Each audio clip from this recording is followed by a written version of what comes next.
പവിത്രത്തിൻ്റെ ഇന്നത്തെ എപ്പിസോഡിലേക്ക് എല്ലാവർക്കും സ്വാഗതം. നമ്മുടെ വീഡിയോ ആദ്യമായിട്ട് ആരെങ്കിലും കാണുന്നുണ്ടെങ്കിൽ ഒന്ന് ലൈക്കും ഹൈപ്പും ചെയ്ത് സപ്പോർട്ട് ചെയ്യണം കേട്ടോ. അപ്പോൾ കോടതിയിൽ നിന്ന് വിഷമിച്ചിട്ട് ഇറങ്ങി വരുന്ന വേദേനെ പിന്നാലെ ശ്രീകാന്ത് വന്ന് വിളിക്കുന്നുണ്ട് കേട്ടോ. വേദവക്കീലേന്ന് വിളിച്ചിട്ടാണ് വരുന്നത്. എന്നിട്ട് വേദയാണെന്ന് വെച്ചാൽ അധികം മൈൻഡ് ചെയ്യാതെ നിൽക്കുന്നുണ്ട്. എന്നിട്ട് ചോദിക്കുന്നുണ്ട്, ഈ സാക്ഷി കോടതിയിൽ നിൽക്കില്ല എന്ന് നിനക്ക് അറിയില്ലായിരുന്നോ?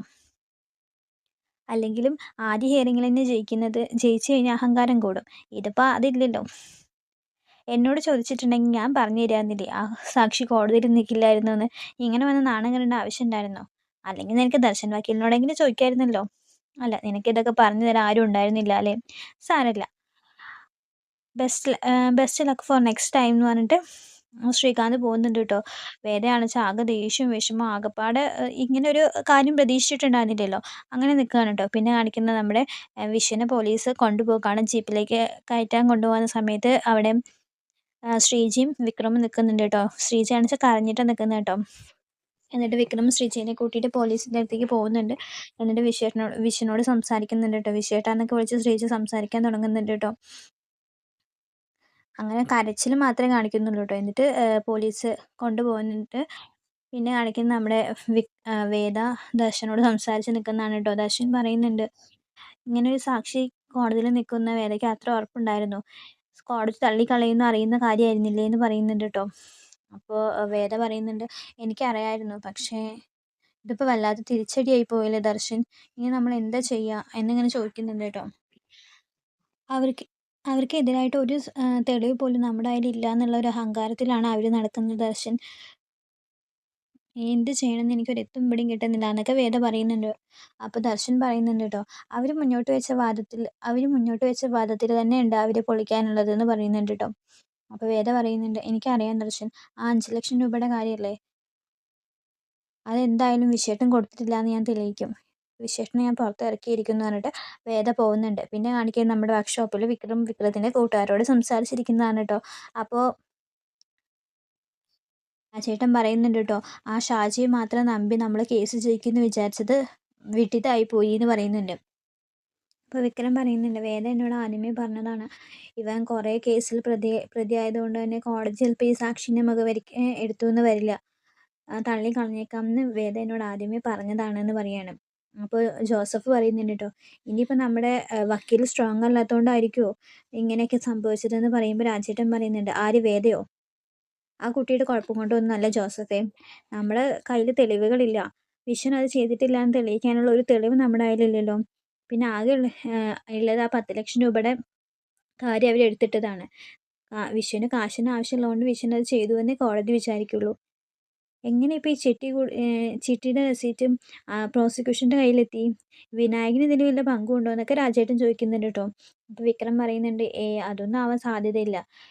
ചിലപ്പോൾ വിശ്വേട്ടൻ ഓഫീസിൽ ആരോടെങ്കിലും ചിട്ടിയുടെ കാര്യം പറഞ്ഞിട്ടുണ്ടാവാം. പോലീസ് അവരെയൊക്കെ ചോദ്യം ചെയ്തപ്പോൾ അങ്ങനെ ഒരു കാര്യം അറിഞ്ഞപ്പോൾ അവർ കേസിന് ബലം കിട്ടാൻ വേണ്ടിയിട്ട് അതും കൂടി ചേർത്തതാവാം എന്നൊക്കെ പറയുന്നുണ്ട്. അപ്പോൾ രാജേട്ടൻ പറയുന്നുണ്ട്, അല്ല, ഇങ്ങനെ ഒരു ട്രാപ്പ് സെറ്റ് ചെയ്യാൻ അവർ മുന്നേ തീരുമാനിച്ചിട്ടുണ്ടെങ്കിൽ അതിന് വേണ്ടി ഉണ്ടാക്കിയതാണ് ഈ ചിട്ടിയെങ്കിലോ? അങ്ങനെയും സംശയിക്കാലോ എന്നൊക്കെ പറഞ്ഞ് ഇങ്ങനെ ഇവർ സംസാരിച്ചുകൊണ്ടിരിക്കുന്ന സമയത്താണ് അവിടേക്ക് ദർശൻ വരുന്നത് കേട്ടോ. വരണം സാർ എന്നൊക്കെ പറഞ്ഞിട്ട് വിക്രം ദർശനെ സ്വീകരിക്കുന്നുണ്ട് കേട്ടോ. എന്നിട്ട് പറയുന്നുണ്ട്, എന്ത് നീതിയാണ് സാർ, എന്ത് കോടതിയാണ് സാർ ഇത്?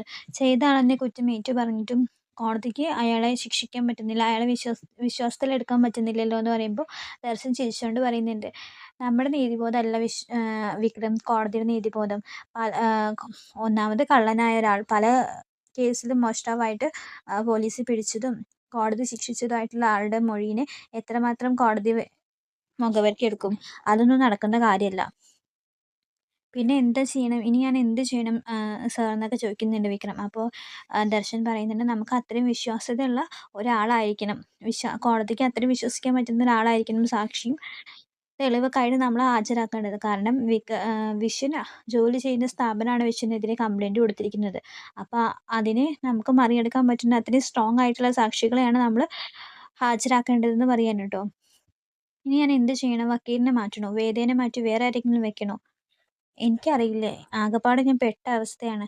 അച്ഛനാണെച്ചാൽ ഞാൻ കാരണമാണ് ഇതൊക്കെ ഉണ്ടായതെന്ന് പറഞ്ഞ് എന്നെ ഇങ്ങനെ പഴിചാരുകയാണ്. വിശ്വേട്ടനെ കാണുമ്പോൾ എനിക്ക് സഹിക്കുന്നില്ല. ഇനി കുറച്ച് ദിവസം കൂടി വിശ്വേട്ടൻ ആ ജയിലിൻ്റെ ഉള്ളിൽ കിടന്നു പോയാൽ അയാൾ സഹിക്കാൻ പറ്റാതെ മരിച്ചു പോവും. പേടിച്ച് മരിച്ചു പോവും.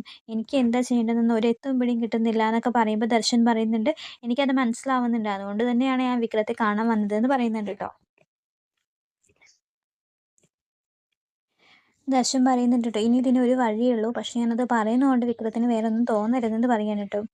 അപ്പോൾ എന്താണെന്ന് വിക്രം ചോദിക്കുന്നുണ്ട്. വേറൊന്നുമല്ല, ശ്രീകാന്ത് ഇതൊക്കെ ചെയ്യുന്നത് നിന്നോടുള്ള പക കൊണ്ട് നിന്നോടുള്ള വൈരാഗ്യം കൊണ്ട് മാത്രമല്ല, വേദ ആ വീട് വിട്ട് ഇറങ്ങി വന്നതിൻ്റെ പക കൂടിയാണെന്ന് പറയാണ്. വേദ നീയുമായിട്ടുള്ള ബന്ധം ഉപേക്ഷിച്ചിട്ട് ആ വീട്ടിലേക്ക് തിരിച്ചു പോയി കഴിഞ്ഞാൽ തീരാവുന്ന പ്രശ്നമേ ഇതുള്ളൂ എന്ന് പറയാണ് ട്ടോ. അപ്പോൾ രാജേട്ടൻ പറയുന്നുണ്ട്, സാർ എന്താ പറയുന്നതെന്ന് ചോദിക്കുന്നുണ്ട് ദേഷ്യപ്പെട്ടിട്ട്. അപ്പോൾ വിക്രം പറയുന്നത്, രാജേട്ടൻ വേണ്ടാന്ന് പറയുന്നുണ്ട്. വിക്രം പറയുന്നുണ്ട്, വേദ ആ വീട്ടിലേക്ക് വന്നത് വേദയുടെ ഇഷ്ടപ്രകാരം മാത്രമാണ്. ഞാൻ അവളെ നിർബന്ധിച്ചിട്ടൊന്നുമല്ല അവൾ ആ വീട്ടിലേക്ക് വന്നത്. ഇപ്പോൾ ആ വീട്ടിൽ തുടരുന്നതും അവളുടെ ഇഷ്ടപ്രകാരം മാത്രമാണ്. പക്ഷെ 2 കൂട്ടരും ഒരുമിച്ച് താമസിച്ചു കഴിഞ്ഞ് കുറേ കഴിയുമ്പോൾ അവർ തമ്മിലൊരു കണക്ഷനും ഒരു മാനസിക അടുപ്പമൊക്കെ ഉണ്ടായി തുടങ്ങുമല്ലോ. അങ്ങനെ ഒരു കണക്ഷൻ ഞങ്ങൾക്കിടയിൽ ഇപ്പോൾ കിട്ടി തുടങ്ങിയിട്ടുണ്ട്. അതെന്തായാലും നഷ്ടപ്പെടുത്താൻ ഞാൻ ആഗ്രഹിക്കുന്നില്ല. വേദ ആ വീട്ടിലുണ്ടാവുമ്പോൾ എനിക്കൊരു സന്തോഷമൊക്കെ ഉണ്ട്. ആ സന്തോഷം ഇപ്പം നഷ്ടപ്പെടുത്താൻ ഞാൻ ആഗ്രഹിക്കുന്നില്ല. ഇനി എന്നെങ്കിലും അത് നഷ്ടപ്പെടാൻ തോന്നിക്കഴിഞ്ഞാൽ അപ്പോൾ ഞാൻ സാറിനെ അറിയിക്കാം. അപ്പോൾ സാർ അവളുടെ വീട്ടിൽ പറഞ്ഞോളൂ. അവർ വന്ന് കൂട്ടിക്കൊണ്ടുപോവുക എന്താച്ചാ ആയിക്കോട്ടെ. പക്ഷെ ഇപ്പോൾ വേദേനെ നഷ്ടപ്പെടുത്താനോ ഉപേക്ഷിക്കാനോ ഞാൻ തയ്യാറല്ല എന്ന് വിക്രം തുറന്നു പറയാണ് ട്ടോ. അപ്പോൾ എന്നിട്ട് വിക്രം ചോദിക്കുന്നുണ്ട്, ഞാനൊരു കാര്യം ചോദിച്ചോട്ടെ?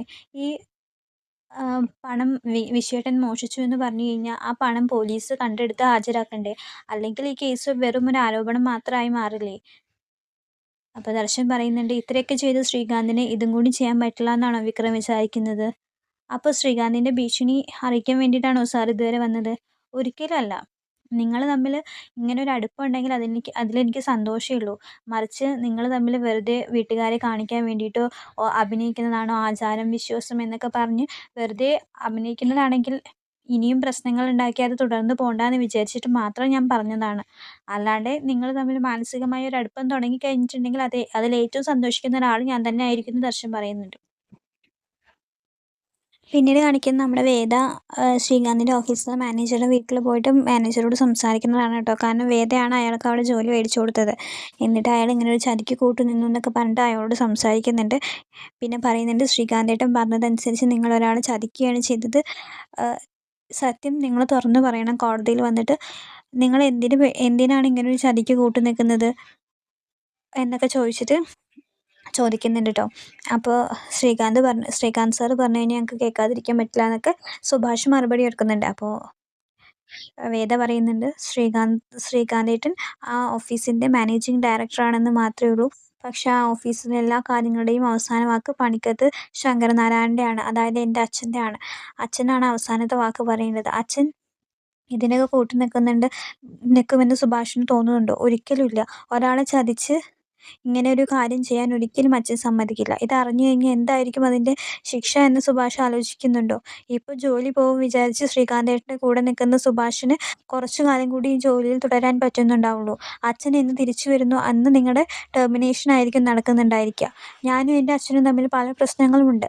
പക്ഷെ അതും മനസ്സിൽ വെച്ചിട്ട് ഒരു പാവപ്പെട്ട മനുഷ്യനെ ചതിയിൽ കുടുക്കി പോലീസ് സ്റ്റേഷനിൽ അടയ്ക്കാനൊന്നും അച്ഛൻ നിൽക്കില്ല എന്ന് സുഭാഷ് ഓർക്കണം. അപ്പം അയാൾ പറയുന്നുണ്ട്, ഞാൻ എന്ത് ചെയ്യണം മാഡം? എനിക്ക് വേറെ വഴിയില്ലാത്തതുകൊണ്ടാണ് ഞാൻ എന്ത് വേണമെങ്കിലും ചെയ്യാന്നൊക്കെ പറയുമ്പോൾ വേദ പറയുന്നുണ്ട്, വേറെ ഒന്നും വേണ്ട. സുഭാഷ് നാളെ കോടതിയിൽ സത്യം പറയണം. അത്രേ വേണ്ടുള്ളൂ എന്ന് പറയാൻ കേട്ടോ. അത് ചെയ്യുകയാണെന്ന് വെച്ചാൽ സുഭാഷിന് ആ ജോലിയിൽ തുടരാമെന്നൊക്കെ പറയുന്നുണ്ട് കേട്ടോ. അയാളത് സമ്മതിക്കുന്നുണ്ട്. എന്നിട്ട് പിന്നെ കാണിക്കുന്നത് നമ്മൾ രാത്രി വിക്രം വീട്ടിലേക്ക് വരുമ്പോൾ റൂമിലേക്ക് കയറുമ്പോൾ അവിടെ വേദ ഇരുന്ന് കരയുന്നതാണ് കേട്ടോ. അപ്പോൾ തന്നെ വിക്രം പറയുന്നുണ്ട്, എന്ത് പറ്റി? വേദ ഒറ്റയ്ക്ക് ഇരുന്ന് കരയാണോ? എന്താ പ്രശ്നം എന്ന് ചോദിക്കുമ്പോൾ വേദ പറയുന്നുണ്ട്, ഒന്നുമില്ല, ഓരോ കാര്യങ്ങൾ ആലോചിച്ചപ്പോൾ കരച്ചിൽ വന്നതാണെന്ന് പറയാണ് കേട്ടോ. എന്താ ഇവിടെ വഴക്കുണ്ടായോ? നീ എന്തിനാ അപ്പയർ ചെയ്തു എന്നൊക്കെ ചോദിച്ചോ? അതൊന്നും കാര്യമാക്കണ്ട, അവരൊക്കെ വിഷമത്തിലല്ലേ. കാര്യമാക്കണ്ട. എന്തായാലും നമുക്ക് നീ എന്തായാലും അത് വിഷമിക്കണ്ട, അതൊക്കെ നമുക്ക് ശരിയാക്കാമെന്ന് പറയാൻ കേട്ടോ. ഒരു കാര്യമുണ്ട്, ഇന്ന് ദർശൻ എന്നെ കാണാൻ വന്നിരുന്നു എന്ന് ചോദിക്കുമ്പോൾ എന്താന്ന് പറയുമ്പോൾ പതിവ് പല്ലവി തന്നെ. നീ ഞാനായിട്ടുള്ള ബന്ധം ഉപേക്ഷിച്ച് വീട്ടിലേക്ക് തിരിച്ചു പോയി കഴിഞ്ഞാൽ ശ്രീകാന്തേട്ടൻ ഈ കേസ് പിൻവലിക്കുന്നു. അപ്പം ഞാൻ പറഞ്ഞു തൽക്കാലം വിശ്വേട്ടനെ പുറത്തിറക്കാൻ വേദ വേണം. വേദ ഈ കേസൊക്കെ വാദിച്ച് വിശ്വേട്ടനെ ആദ്യം പുറത്തിറക്കട്ടെ. എന്നിട്ട് ബാക്കി കാര്യങ്ങൾ ആലോചിക്കാമെന്ന് ഞാൻ പറഞ്ഞു എന്ന് പറയുമ്പോൾ വേദ ചെറുതായിട്ടൊന്ന് ചിരിക്കുന്നുണ്ട് കേട്ടോ. എന്തായാലും നമ്മൾ ഇറങ്ങി തിരിച്ചില്ലേ, ഇനി ഒരു കൈ നോക്കാം എന്നൊക്കെ വിക്രം പറയുന്നുണ്ട്. അപ്പം വേദ പറയുന്നുണ്ട് നാളെ എന്തായാലും കാര്യങ്ങൾ മാറി മറിയും കോടതിയിൽ. നമുക്ക് വേണ്ടി ഒരാൾ സാക്ഷി പറയാൻ വരും എന്ന് പറയാനുണ്ട്. അപ്പോൾ വിക്രം ചോദിക്കുന്നുണ്ട് ആര്? അതൊക്കെ ഉണ്ട്, നാളെ കോടതിയിൽ കാണാമെന്ന് പറയാൻ കേട്ടോ. പിന്നെ അവർ ആ ചിട്ടിയുടെ കാര്യങ്ങളൊക്കെ ഒന്ന് സംസാരിക്കുന്നുണ്ട്. ചിട്ടിയിൽ ചേർത്തതാണ് ആകെ പ്രശ്നമായത്. അത് വിനായക ചേട്ടൻ അറിഞ്ഞുകൊണ്ട് ചെയ്തതൊന്നുമല്ല എന്നൊക്കെ വേദ പറയുന്നുണ്ട് കേട്ടോ. ആ ചിട്ടി കമ്പനി ദർശൻ്റെ അച്ഛൻ്റെയാണ്. അപ്പോൾ ദർശൻ്റെ അച്ഛനും എൻ്റെ ഏട്ടനും കൂടി പ്ലാൻ ചെയ്തിട്ട് ഒരുമിച്ച് നടത്തുന്ന ഓപ്പറേഷനാണിത്. അതൊക്കെ എന്തായാലും കള്ളത്തരമാണെന്ന് നാളെ കോടതിയിൽ തെളിയിച്ചാൽ മാത്രമേ വിശ്വേട്ടനെ പുറത്തിറക്കാൻ പറ്റുള്ളൂ എന്നൊക്കെ പറയുന്നുണ്ട് കേട്ടോ. എന്നിട്ട് പിന്നെ വേദ പറയുന്നുണ്ട് എന്തായാലും ഇന്ന് കുറച്ച് സൗഹാർദ്ദമായിട്ട് കുറച്ച് ഫ്രണ്ട്ലി ആയിട്ട് വിക്രം എന്നോട് സംസാരിച്ചത് എനിക്ക് ഭയങ്കര സന്തോഷമായി. കുറേ കാലത്തിന് ശേഷമാണ് വിക്രം എന്നോട് അങ്ങനെ സംസാരിക്കുന്നത്. ഇന്ന് കേസ് ഇങ്ങനെ ആയതുകൊണ്ട് വിക്രം എന്നോട് ദേഷ്യപ്പെടുമെന്നാണ് ഞാൻ വിചാരിച്ചതെന്ന് പറയുമ്പോൾ വിക്രം ചിരിച്ചുകൊണ്ട് പറയുന്നുണ്ട് എന്തിന്? നീ ഇതിന് വേണ്ടി എത്രമാത്രം കഷ്ടപ്പെടുന്നുണ്ടെന്ന് എനിക്കറിയാം. അതുകൊണ്ട് ഞാൻ നിന്നോട് ദേഷ്യപ്പെടുന്നില്ല. പിന്നെ നിന്നോടുള്ള ആറ്റിറ്റ്യൂഡിൽ മാറ്റം വന്നു എന്നൊന്നും നീ വിചാരിക്കേണ്ട. ഇതൊക്കെ തൽക്കാലത്തിന് മാത്രമാണെന്നൊക്കെ ചിരിച്ചുകൊണ്ട് പറഞ്ഞിട്ട് വിക്രം പോകുന്നുണ്ട് കേട്ടോ. പിന്നെ ആണെങ്കിൽ നമ്മൾ കോടതി സീനാണ് കേട്ടോ. കോടതിയിൽ പിറ്റേ ദിവസം വിശ്വനെ ഹാജരാക്കിയിട്ടുണ്ട്. എന്നിട്ട് വേദ പറയുന്നുണ്ട് കേട്ടോ എൻ്റെ കക്ഷി കുറ്റം ചെയ്തിട്ടില്ല എന്ന് തെളിയിക്കാനൊരു അവസരം കൂടി എനിക്ക് നൽകണം. ഈ SK ട്രേഡേഴ്സിൻ്റെ ഉടമയായിട്ടുള്ള ശ്രീകാന്തിൻ്റെ പെങ്ങൾ എൻ്റെ കക്ഷിയുടെ അനിയനുമായിട്ട് വിവാഹം കഴിച്ച വീട്ടിൽ നിന്ന് ഇറങ്ങി പോന്നിരിക്കുകയായിരുന്നു. അതിൻ്റെ പക തീർക്കാൻ വേണ്ടിയിട്ടാണ് എൻ്റെ കക്ഷീനെ ഇങ്ങനെ ഒരു കേസിൽ SK ട്രേഡേഴ്സിൻ്റെ ഉടമയായിട്ടുള്ള ശ്രീകാന്ത് കുടുക്കിയിട്ടുള്ളത്.